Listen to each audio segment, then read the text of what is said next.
What's up, YouTube? Your boy back once again with another sport topic, and today we're going to talk some basketball. Orlando Magic basketball. Today we're going to talk about the NBA draft, specifically the NBA draft lottery. Now, the draft lottery is right around the corner, and exactly that's what we've been waiting on. I mean, that's the whole reason for the tank. That's the whole reason why you decide. That's why you punted on the season. You moved on from Nikola. You moved on from AG and Fournier. It's for this moment right here. It's for the draft lottery. To position yourself, to put yourself in position to potentially get a franchise-changing player. Now, the Orlando Magic finished third as far as the third worst record in the NBA. And as if you're wondering where that gets you, the Houston Rockets, who finished with the worst record in the NBA with 17-55. Detroit, who finished second worst with 20-52, and the Orlando Magic with 21-51. All three of them are tied for 52.1% to get a top 4 pick. All three are tied with 14% of getting the number 1 pick in the draft. So that's right there is where you're saying that, and is like the consensus number 1 is Cade Cunningham, point guard out of Oklahoma State. Then you also got names like Evan Mobley, Jalen Green, Evan Mobley at USC, Jalen Green, who's out of the G League, and Jalen Suggs, a point guard out of Gonzaga. Those are the consensus top 4, which is 3 guards and three guards in the center. Like I said, Cade Cunningham, point guard out of Oklahoma State. Like I said, Evan Mobley is a power forward / center at USC. Jalen Green is a shooting guard, and Jalen Suggs is a point guard. And so those are where that's where you fall. Now, the Orlando Magic also have another potential lottery pick with the Chicago Bulls, but that's top 4 protected. So the Orlando Magic need that pick. The highest that can be for the Orlando Magic to benefit is the 5th pick. Now, it could fall from anywhere from 1 to whatever. I haven't looked to exactly see what their percentage chance for that Chicago Bull pick to enter the top 4. And then I don't know what happens. Like, does that get pushed over the next year? I don't really know all the language as far as, like, I know it's top 4 protected, but I don't know what's the constellation. If it happens to go into the top 4, what do the Orlando Magic get in return? Do they get a future second round pick, or whatever the case may be? So I don't really know all the information when it comes to that Chicago Bulls pick. All I know is you want that pick to be the 5th pick. Best case scenario for the Orlando Magic is the 1st pick in the draft and the 5th pick in the draft. Now, it's deciding on who you're going to go after. And I think that potentially means exactly where you fall in the draft. My personal opinion, I want them to either get a Cade Cunningham or Jalen Green. I'm leaning more towards Jalen Green, but I wouldn't be mad at Cade Cunningham with the slice. If we get the number 1 pick in the draft, I'm not mad at Cade Cunningham at all. I have a lot of questions about Jalen Suggs. I'm not really all that high on him. I'm not really high on a lot of people out of Gonzaga. And Evan, I don't want the Orlando Magic to get put in the same position they was in a couple years ago when they got Mo Bamba. Because I firmly believe the Orlando Magic in that draft wanted and was targeting Trae Young. But because the whole Atlanta Hawks and Dallas Mavericks trade and swap with drafting with the Hawks drafting Luka, and then trade Luka to Atlanta for Trae Young, when Dallas traded Trae Young, the pick right before the Magic with the 5th pick in the draft. With them doing that, I think they threw a big monkey wrench. And if hindsight's 2020, the Orlando Magic should have just went ahead and drafted Michael Porter Jr., but you didn't know exactly what was going on with Michael Porter Jr. with his back. The Magic have had history of drafting players and also getting players that were hurt. I know Isaac missed some time his rookie year. It wasn't a lot of time, but he did miss some time his rookie year. So I can kind of see them being worried on Michael Porter Jr. And then, like I said, hindsight's 2020. You've seen the player that Michael Porter Jr. has started to develop to become, and you see exactly what's taking so long with a player like Mo Bamba. And I think a lot of that has to do with Steve Clifford being the coach, and also Nikola Vucevic being an all-star, actually being a two-time all-star before it was all said and done, before you trade him away. You weren't going to take minutes away, so that's going to hurt Mo Bamba's development, and I think that has hurt Mo Bamba's development. And now you bringing in Wendell Carter into the mix. So I think hopefully with the new regime and also now it's just out of him and Wendell. Hopefully he gets more time, and you also moved on from Kim Burch as well, because Kim Burch was a solid backup as well.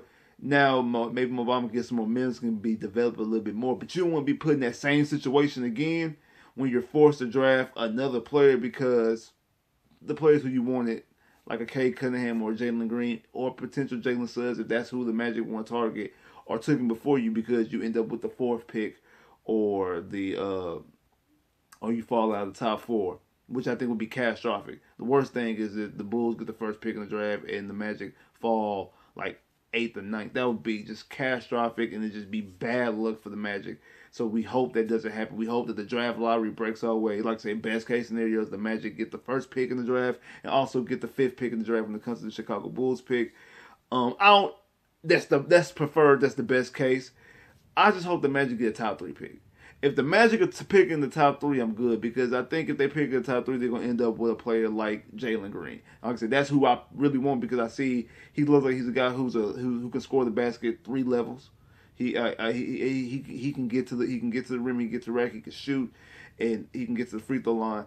I think that you could potentially make. I think if you get him, you turn him into this version of Trace McGrady. Not saying that he is Trace McGrady. I know how I feel about Trace McGrady. That's my favorite basketball player ever. Period. Point blank. My favorite basketball player, period, is Trace McGrady. So I'm not saying he's the next Trace McGrady, but you could treat him like that. You could put him into that type of role, and he actually has better pieces around him than Trace McGrady did when Trace McGrady was in Orlando. Now also, Trace McGrady was more developed. You're going to be drafting him in development, but that's a whole conversation for a whole other thing. But I want to see you get. I want to see a bona fide scorer, because that's what I believe the Magic need. Something the Magic have not had since Trace McGrady, is a full-fledged bona fide scorer. That's something that we have not had since Trace McGrady. We have not had a guy who can go out there and get scoring titles. I think Jalen Green can do that. Kay Cunningham, like I said, he's the consistent number one guy, and I think he's a guy who he's a bigger body. If I'm not mistaken, I think he's 6'8", because Jalen Green's only 6'5". He's a 6'8" point guard.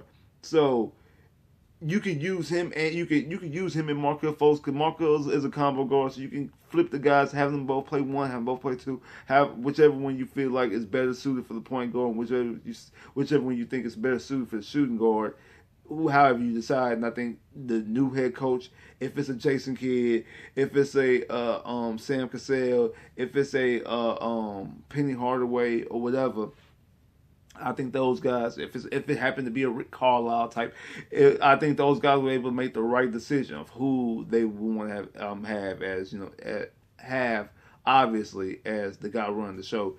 I know we have said there was interest in Mike D'Antoni. If you get a Kay Cunningham, or if you get a Jalen Green, then maybe a Mike D'Antoni offense could help them, because I think the offense will be centered around one of those two guys. Now, like I say, Jalen Suggs, I have trust issues. I really do. I have to watch more tape, but I'm really not too high on Jalen Suggs, and I think it's more so the hype around Gonzaga. Gonzaga had a good season, and I don't want to fall victim because Gonzaga as a team was good, and he made a couple big shots during the tournament. Don't get me wrong. I watched the tournament. He made a couple big shots during the tournament, but this might be coming from a Duke fan. NCAA tournament ain't no NCAA tournament without Duke. It really ain't. Duke or Kentucky. But that's a conversation for the other day. I just throw a little jab out there. But in all seriousness, I have real concern issues. And when it comes to Evan, I really don't want another big. I think we need to.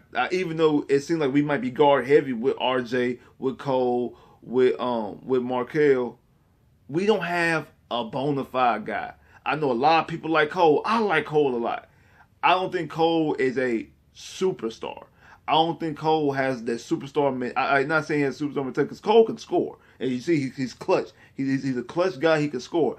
I don't think that.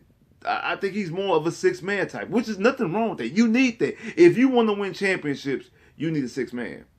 I see him to be another type of Jay Crawford, Lou Williams, Terrence Ross type of guy, a guy who come off the bench, who leads your bench scoring. You need that. Remember, James Harden was a 6-man Oklahoma City. He was officially part of their big three, but he was a 6-man of the year, because you need that second wave of scoring. Sometimes, because for instance, Lou Williams for a while was the best player on the Clippers team. He was the best player on the Clippers team, but he was coming off the bench.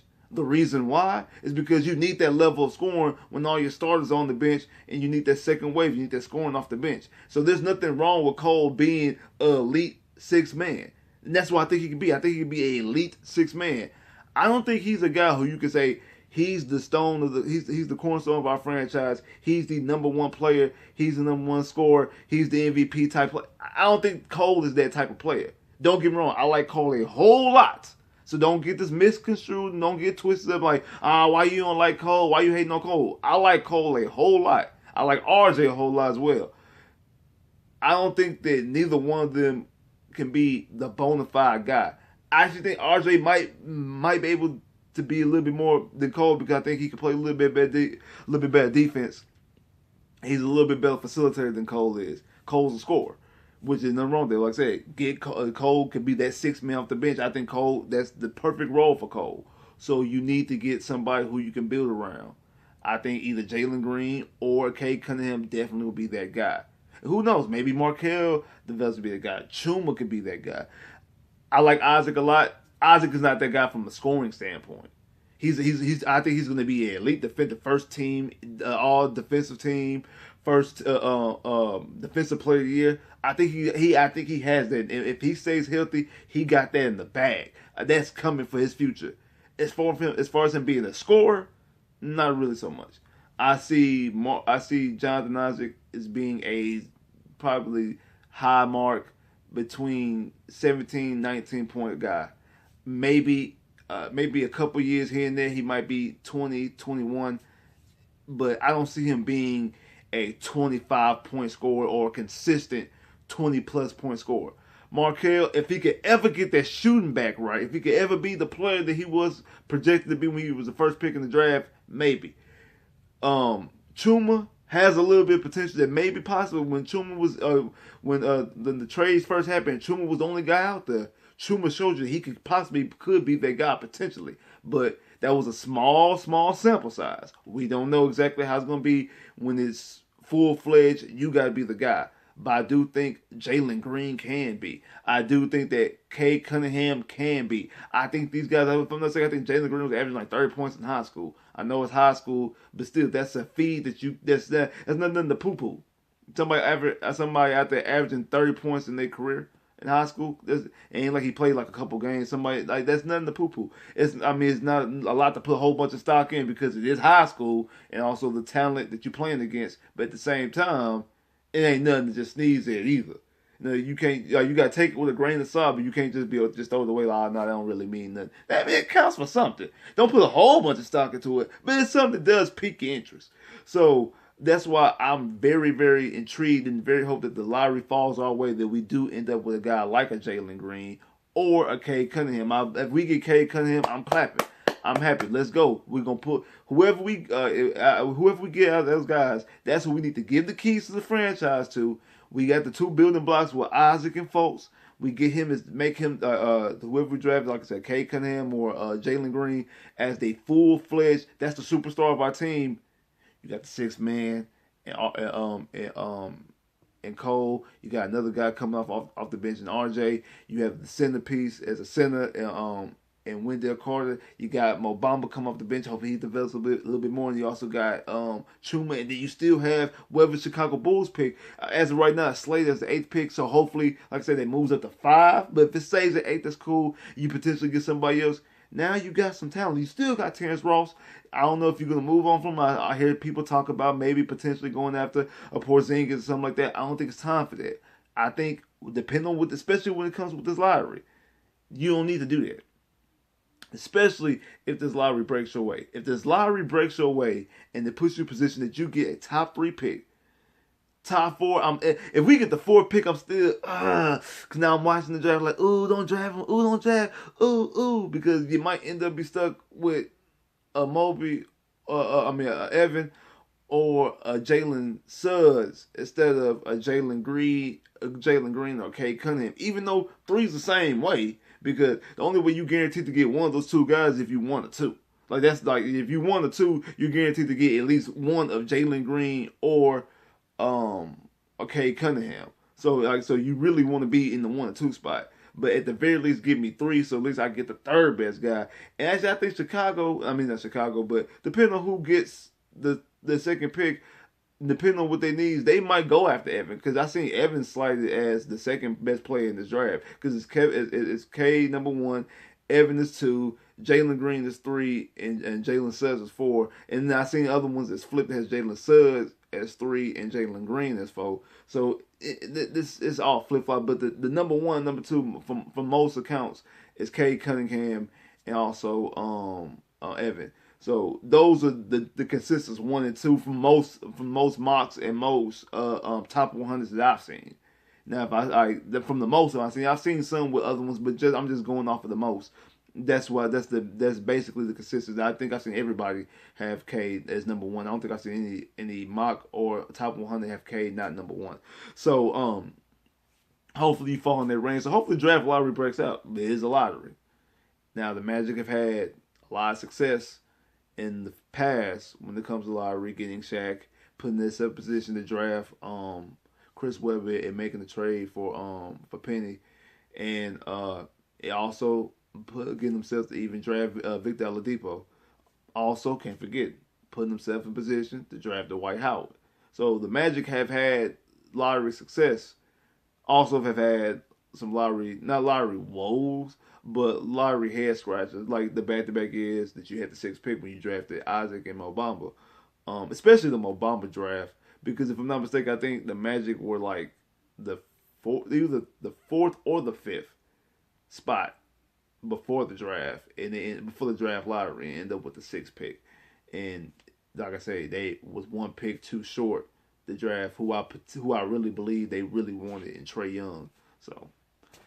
So hopefully, like I said, the draft lottery breaks our way, and we're able to get a good player, a cornerstone player, a player that we could give the keys to the franchise and be like, here, this is your franchise, young man. Let's get it. We got your pieces around you. They young. We're gonna be the youngest team. We got something we can build real special. So hopefully that's the case. Like, share, subscribe if you haven't. Comment below if you haven't. Click that bell. Get more videos. Holla.